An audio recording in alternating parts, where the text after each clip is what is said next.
기적 이야기, 그리고 제자를 부르신 이야기, 또 기적 이야기입니다. 첫 번째는 본 동네에서 있은 일입니다. 이 본 동네는 예수님의 고향인 나사렛이 아니고 예수님이 주로 활동하시던 가버나움입니다. 사람들이 온몸이 마비된 한 사람을 침상째 들고 예수님께 나왔습니다. 그런데 예수님께서 그 믿음을 보십니다. 소자야, 아들아, 작은 자야, 부드럽게 부르시고 안심하라, 담대하라 이렇게 말을 합니다. 그리고는 내 죄의 사함을 받았다고 선언합니다. 이 온몸이 마비된 사람과 친구들은 믿음이 있었습니다. 예수님은 특별한 분이라는 믿음이 있었습니다. 그런데 이 병 걸린 사람은 자기의 병이 죄 때문에 생겼다는 것을 알고 있었습니다. 예수님께서 첫 마디가 내 죄 사함을 받았느니라. 그러니까 병을 고쳐주는 것보다 이 사람에게서는 병의 원인이 되는 죄의 문제에 대한 생각이 있는 참으로 믿음의 사람이었습니다. 그런데 예수님께서 그 말씀을 하시자 거기에 대해서 문제를 제기했습니다. 어떻게 죄 사는 권세가 사람에게 있느냐? 당신이 하나님이냐? 하면서 비난했습니다. 그때 예수님께서는 병을 고쳐주시면서 말씀하셨습니다. 죄를 사하여 주는 것과 병 고치는 말 중에 어느 것이 쉽겠느냐? 당연히 죄를 용서하는 것이 더 어렵고 병 고치는 것이 쉽습니다.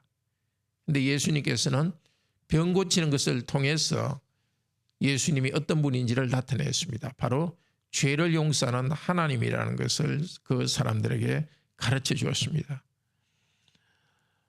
사람들은 예수님께서 병 고쳐주시는 걸 보고 이 권세를 주신 하나님께 영광 돌리며 집으로 돌아갔습니다.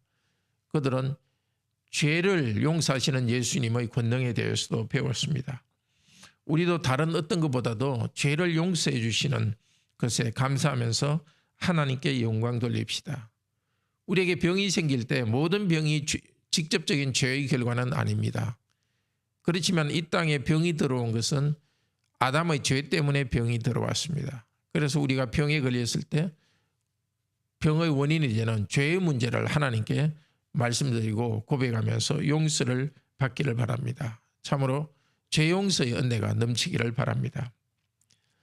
예수님이 지나가다가 마태라는 세리가 세관에 앉아있는 것을 보시고 나를 따르라 하면서 제자로 불렀습니다. 마태는 일어나 따라 나섰습니다.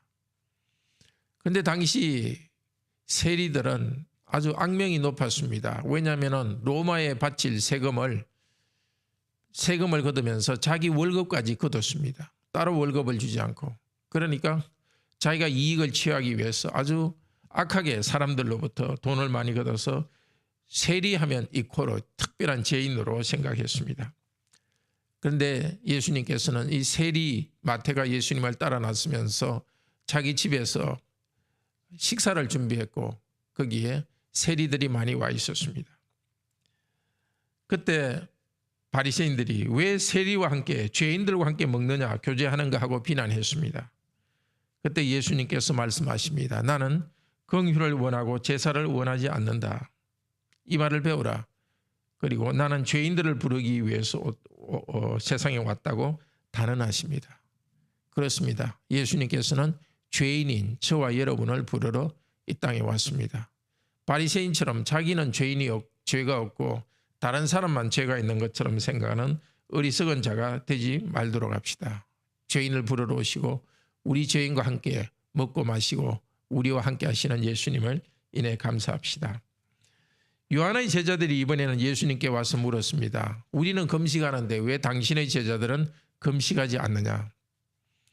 예수님은 말씀하십니다. 혼인집에 신랑이 함께 있을 때는 즐거워하는 것이 당연하다고 말합니다. 그때 유대인의 결혼식에서 결혼식 축제가 일주일 동안 진행되는 것을 배경으로 말합니다. 예수님은 당신을 신랑으로 비유하십니다.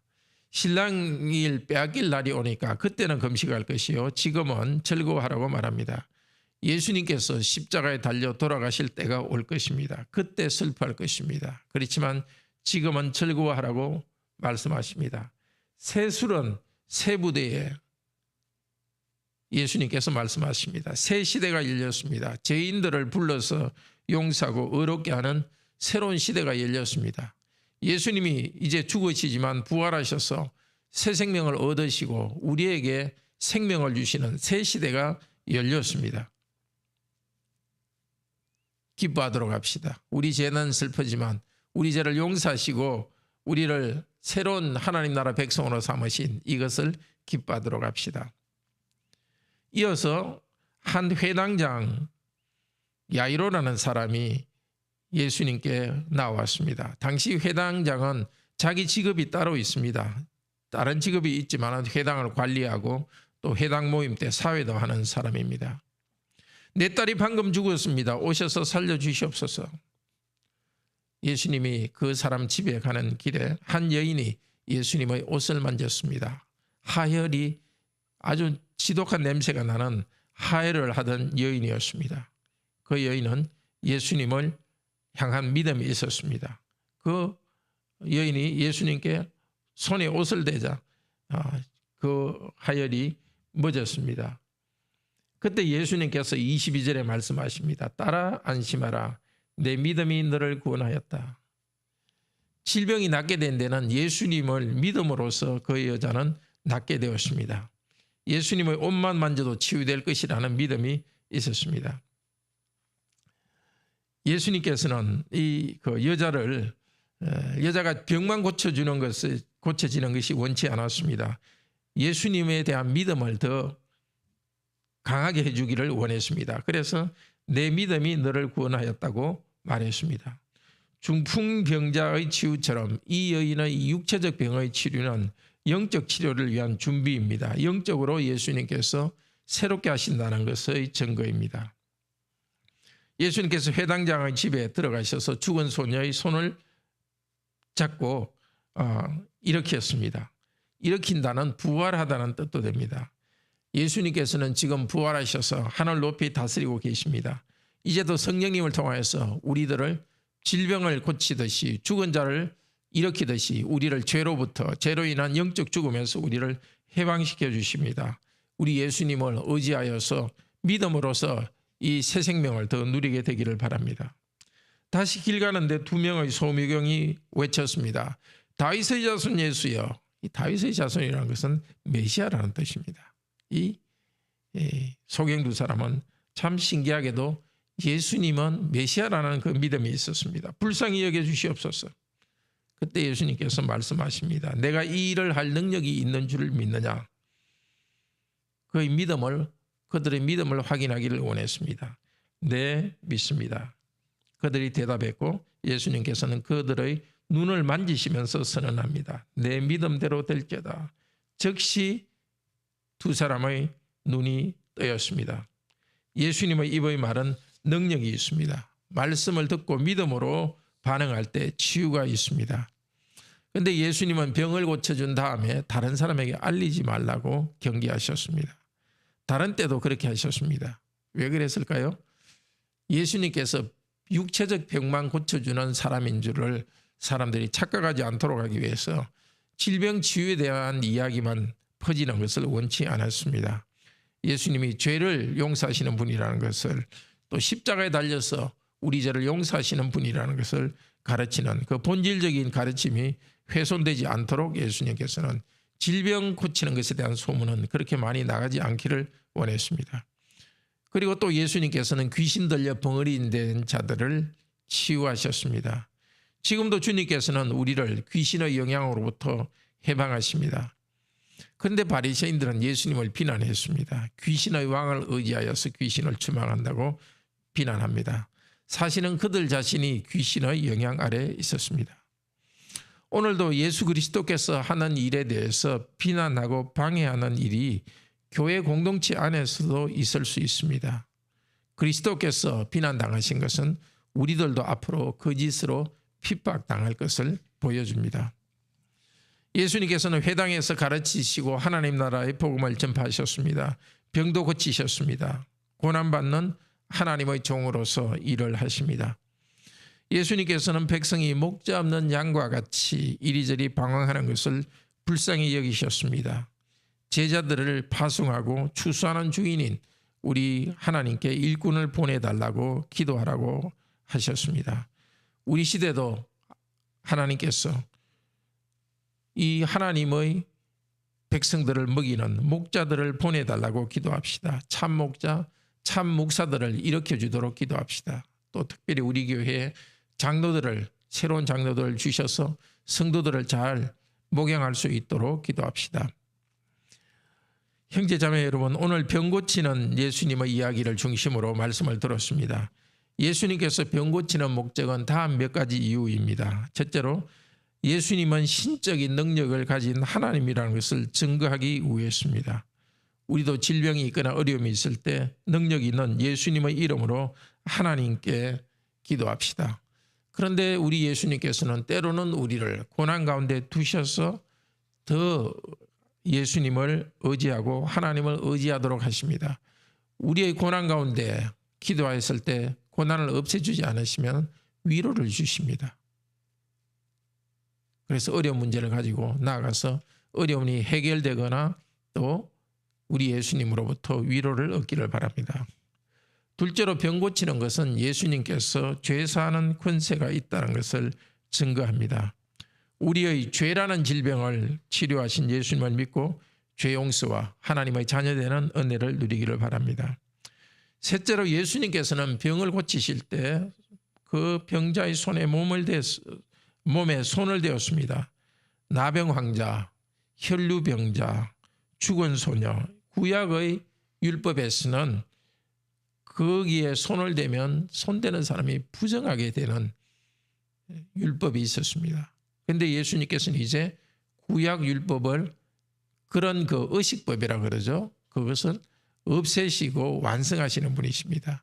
예수님의 거룩이 이 더러운 죄, 더러운 것의 상징인 혈루병이나 또 나병, 또 시체 등등의 그런 그 부정한 것이 예수님께 오는 것이 아니라 예수님의 거룩함이 그런 부정한 것을 깨끗하게 하십니다. 예수님께서는 구약 율법을 성취하시고 완성하신 분입니다. 하나님의 아들인 예수님께서 우리의 죄와 고통을 대신 짊어지셨습니다. 믿음으로 우리 예수님께 나아갑시다. 죄 용서와 회복의 은혜를 풍성히 누립시다.